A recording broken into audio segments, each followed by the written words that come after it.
আমার ভাইরা, এই কথা বলার উদ্দেশ্য হলো, স্বৈরের শাসক মনে করেছিল যে এদেরকে এইভাবে মানে নির্যাতন করে, এইভাবে ফাঁসি দিয়ে, এইভাবে বন্দি করে এদেরকে আটকানো যাবে। এবার বলেন তো, ইসলামী আন্দোলন যারা করে এদের বুদ্ধি কম না বেশি? কথা বলেন, কম না বেশি? সেই জন্য বিশ্ববিদ্যালয়ে ছাত্র শিবিররা যখন একের পর এক বের হচ্ছে, আর আমার মুরব্বী চাচা ডাক দিয়ে বলছে, সর্বনাশ, এরা কি সব ছাত্র শিবিরের? কথা বলেন ঠিক কিনা? কথা বলেন না ঠিক কিনা? সুতরাং চাচা, আপনার তো মন খারাপ করার কিছু নাই। কেন হচ্ছে? একমাত্র ইসলামী আন্দোলনের সৈনিকরাই, ইসলামী আন্দোলনের কর্মী নাই, নিজের বুক পেতে দিয়ে গুলি নিয়ে এই সমাজে ইসলাম কায়েম করতে চায়। কথা বলেন ঠিক কিনা? তোমরা চান্দিরে তো ইসলাম কায়েম করতে চাও না, তোমরা তো খালি ক্ষমতা। কথা বলেন ঠিক কিনা? খালি ক্ষমতা দাও, খালি ক্ষমতা দাও। আমার ভাইরা, এই 7 জনে গোল টেবিল বৈঠক বসেছে। গোল টেবিল বৈঠক বসে বলতেছে যে একটা কাজ করি, আমরা 7 জন যুবক, হয় আমরা শহীদ হব, আর না হলে আত্মগোপনে চলে যাব। সুবহানাল্লাহ বলবেন না? একটু চিৎকার মেরে বলেন না সুবহানাল্লাহ। তাহলে আত্মগোপন, এই যে আত্মগোপন শব্দটা, আত্মগোপন করে থেকে ইসলামী রাষ্ট্র কায়েমের ক্ষেত্রে নুকে চুপে চাপে আত্মগোপন থেকে ইসলামের দাওয়াত দেওয়া, এটা কি আমাদের তৈরি না আল্লাহর তৈরি? কথা বলেন, কার তৈরি? আর জোরে বলেন না, কার তৈরি? আমার ভাইয়েরা, এটা হলো আল্লাহর তৈরি। ওই 7 জন যুবক গোল টেবিল বৈঠকে বসেছেন। বসার পরে 7 জন গোল টেবিল বৈঠকে বলছেন, ও বন্ধুরা, শোনো শোনো, আমরা যদি দাকি ইউনূসের কাছে চলে যাই তাহলে সে আমাদেরকে মেরে ফেলে দিবে। তবে আর একটা বুদ্ধি আছে, আমরা যদি আত্মগোপনে চলে যাই, ওখান থেকে বের হয়ে আবার ইসলামের দাওয়াত দিতে পারি, তাহলে আমরা বেঁচে যাব। সেই জন্য তারা 7 জন মিলে মা বাবার কাছ থেকে বিদায় নিয়ে রওনা দিয়েছে। একটু চিৎকার মেরে বলেন সুবহানাল্লাহ। আমার ভাইরা, 7 জন রওনা দিয়েছে নিরাপদ আশ্রয়ে যাওয়ার জন্য।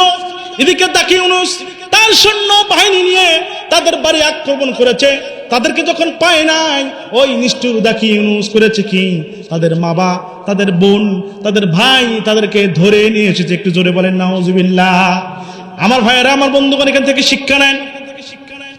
এই স্বৈর শাসক 17 বছরে যখন সন্তানকে পায় নাই, তখন বাবাকে ধরে নিয়ে গেছে। কথা বলেন ঠিক কিনা? আমার ভাইয়েরা, বাবাকে পায় নাই, মাকে ধরে নিয়ে গেছে। মাকে পায় নাই, বোনকে ধরে নিয়ে গিয়েছে।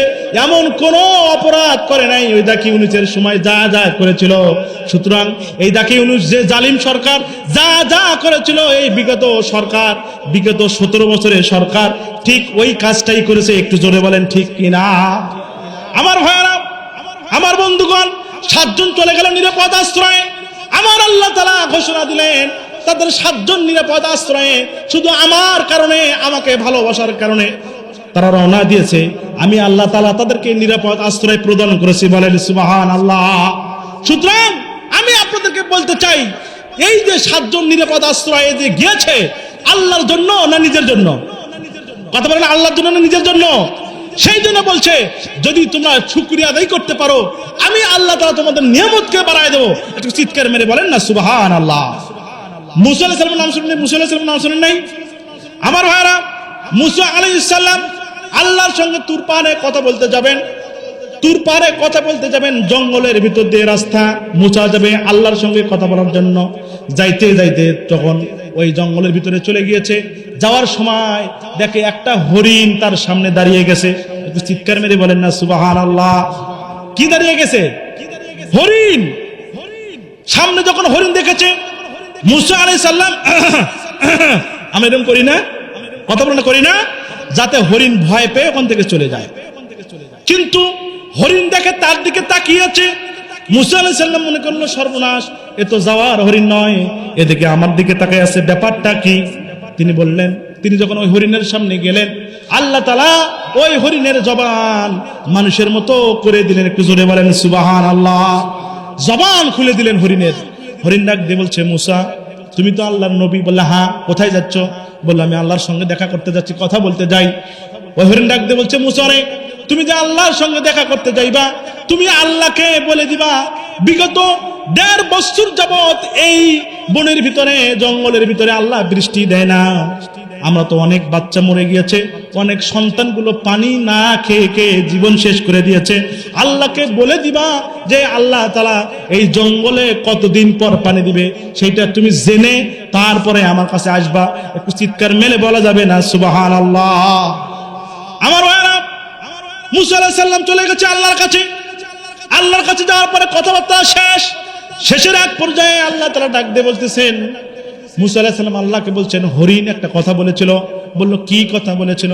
হরিণ বলেছিল তার জঙ্গলে 1.5 বছর হলে বৃষ্টি হয় না। কয় বছর? আর জোরে বলেন, কয় বছর? আপনারা মনে ঘুমোচ্ছেন আপনারা? ঘুমেন না, এ আর সামান্য সময়। কয় বছর?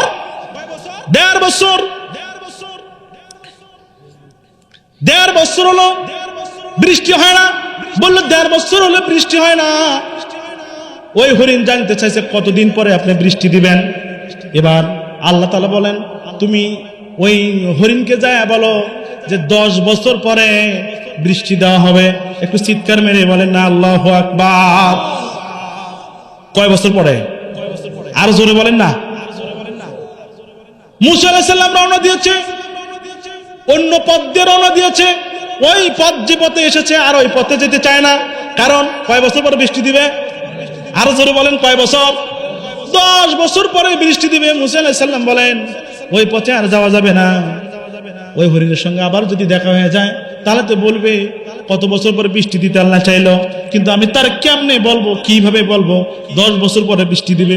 সেই জন্য ওই রাস্তা দিয়ে না যে মুসা আলাইহিস সালাম অন্য রাস্তা দিয়ে বাসার দিকে যাইতেছে। একটু চিৎকার মেরে বলেন না সুবহানাল্লাহ? কিছু দূর যাওয়ার পরে দেখে ওই হরিণ চেয়ে আছে। জোরে বলেন না সুবহানাল্লাহ? মুসা আলাইহিস সালাম মনে করলো, সর্বনাশ, আমি রাস্তা পরিবর্তন করলাম যে জন্য যে ওর সঙ্গে যেন দেখা না হয়। কিন্তু ওই হরিণ দেখি আমার সামনে, একে কি জবাবটা আমি দেব? যাওয়ার পরে ওই হরিণের সঙ্গে যখন দেখা হয়ে গেল, দেখার পরে হরিণ ডাক দিয়ে বলছে, ও মুসা, রাস্তা পরিবর্তন করে বাসা যাবে না। তুমি আমাদের নবী, তোমাকে একটা কথা বলেছিলাম, আল্লাহর সঙ্গে দেখা করার কথা, আল্লাহকে বলার কথা বলেছিলাম। রাস্তা পরিবর্তন করে তুমি মনে করেছো আমার হাত থেকে বাঁচতে পারবা? একটু চিৎকার মেরে বলেন না সুবহানাল্লাহ? মুসা আলাইহিস সালাম বলল, হরিণ, কি বলবো তোমাকে? কোন প্রশ্নের উত্তর তোমাকে আমি দেব? বলল, যে প্রশ্ন করেছিলাম সেই প্রশ্নের উত্তর দাও।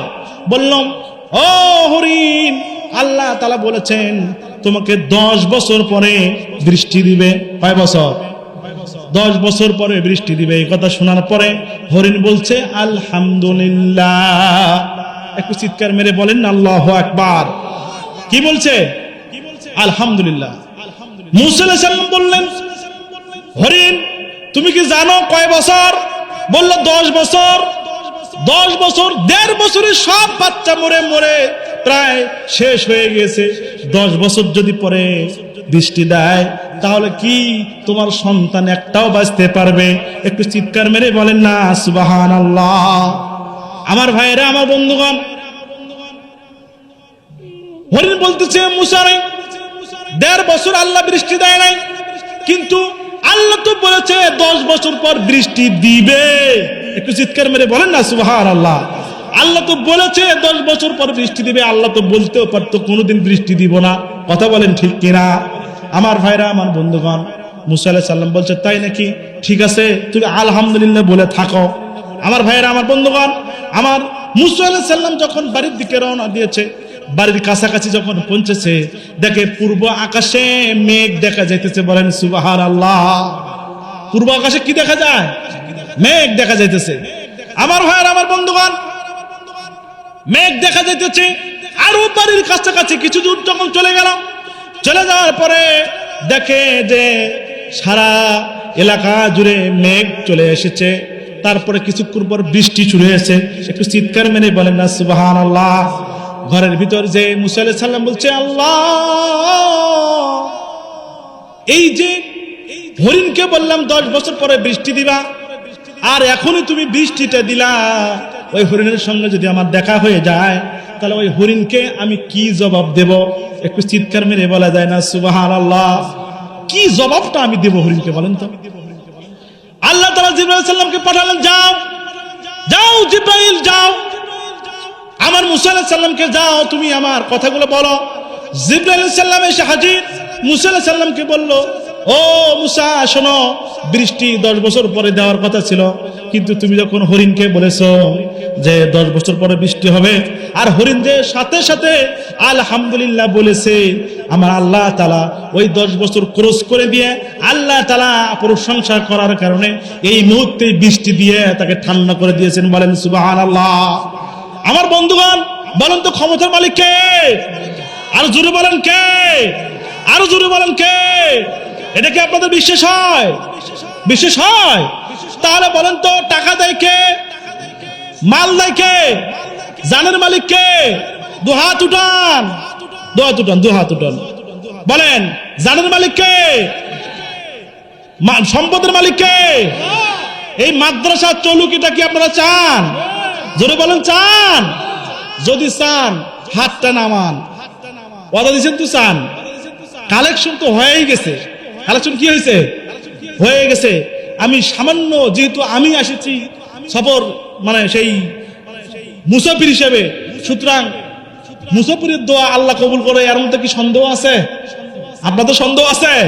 সন্দেহ নাই। সুতরাং মাত্র বেশি নয়, আলহামদুলিল্লাহ বলেন। ওর দাদি আর আব্বু অসুস্থ, ওই 700 টাকা দান করে দিয়েছে। বলেন সুবহানাল্লাহ। আল্লাহ তাআলা এই দানকে কবুল করে, বলেন আমিন। আল্লাহ তাআলা সুস্থতা দান করে, বলেন আমিন। সুস্থ ডাক দিয়ে বললেন, হযরত ওমর রাদিয়াল্লাহু তাআলা বললেন, আলীকে ডাক দাও, আলী ছাড়া এই ফয়সালা কেউ দিতে পারবে না, মেহেরবানি করে আলীকে ডাক দাও। যশোর, হ্যাঁ বশরত ভাই 200 টাকা দান করেছে, আল্লাহ কবুল করে নাও। আমার ভাইরা, হযরত আলীকে ডাক দেওয়া হলো। ডাক দেওয়ার পরে হযরত ওমর রাদিয়াল্লাহু তাআলা ডাক দিয়ে বললেন, আলী রে, আমার বাড়িতে 2 জন মহিলা এসেছিল, 2 জনই গর্ভবতী অবস্থায় ছিল, রাত্রের বেলায় 2 জনের ডেলিভারি হয়ে গেছে, কিন্তু ছেলে সন্তান নিয়ে 2 জন পারাপারি করতেছে, বলছে এই ছেলে সন্তান আমার, এ বলতেছে আমার। এভাবে কিভাবে কার সন্তান কিভাবে বুঝবা, এটি তুমি তাদেরকে বুঝাই দাও। চিৎকার মেরে বলেন সুবহানাল্লাহ। আরো চিৎকার মেরে বলেন না সুবহানাল্লাহ। আমার ভাইরা, হযরত আলী রাদিয়াল্লাহু তাআলা বললেন, ঠিক আছে। ভিতর থেকে ডাক দিয়ে বললেন, কে আসো মা? 2 গ্লাসে করে 2 জন মহিলার স্তনের দুধ আমাকে 2 গ্লাসে করে দেন। একটু চিৎকার মেরে বলেন না সুবহানাল্লাহ। বলছে 2টা গ্লাসে করে দুধ চিপে নিয়ে এসে গ্লাসটা আমারে দেন। আমার ভাইরা, গ্লাসে করে দুধ নিয়ে এসেছে। আনার পরে হযরত আলী রাদিয়াল্লাহু তাআলা বললেন, তুমি কি মানে মনে আছে তোমার কোন গ্লাসের দুধ কার? বলে হ্যাঁ। ডানের গ্লাসের দুধ কার আর বামের গ্লাসের দুধ কার? যখন এই দেখে দিল যে এই ডান গ্লাসের মহিলা এটা আর বাম গ্লাসের মহিলা এটা, তখন আলী রাদিয়াল্লাহু তাআলা ডাক দিয়ে বলছে, এই ডান গ্লাসের দুধ যার সন্তান ছেলে হইল তার। একটু চিৎকার মেরে বলেন না সুবহানাল্লাহ। ওই মহিলা বলতেছে, না মানি না। আপনি কিভাবে বুঝলেন? হযরত আলী রাদিয়াল্লাহু তাআলা ডাক দিয়ে বললেন, ও মা শোনো, মিথ্যা কথা বলো না, হাসরের ময়দানে পার পাইবে না। কারণ ছেলে সন্তান যার হয় দুধটা তার ঘন হয়।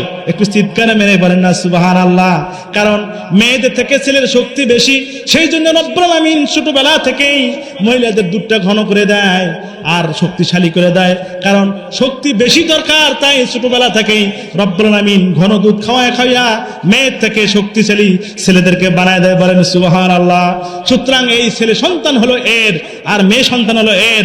সুতরাং বিচার হইল সন্তান যাত্রা যে নিয়ে যাবে আর মিথ্যা কথা বলার কারণে ওই মহিলার শাস্তি হবে। চিৎকার মেরে বলেন না সুবহানাল্লাহ। কে দিছে এটা?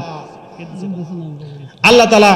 আর একজন ভাই 500 টাকা দান করেছে, রব্বুল আলামিন এই দানকে কবুল করুন, বলেন আমিন। সুতরাং মিথ্যে বলা যাবে? বলেন মিথ্যে বলা যাবে?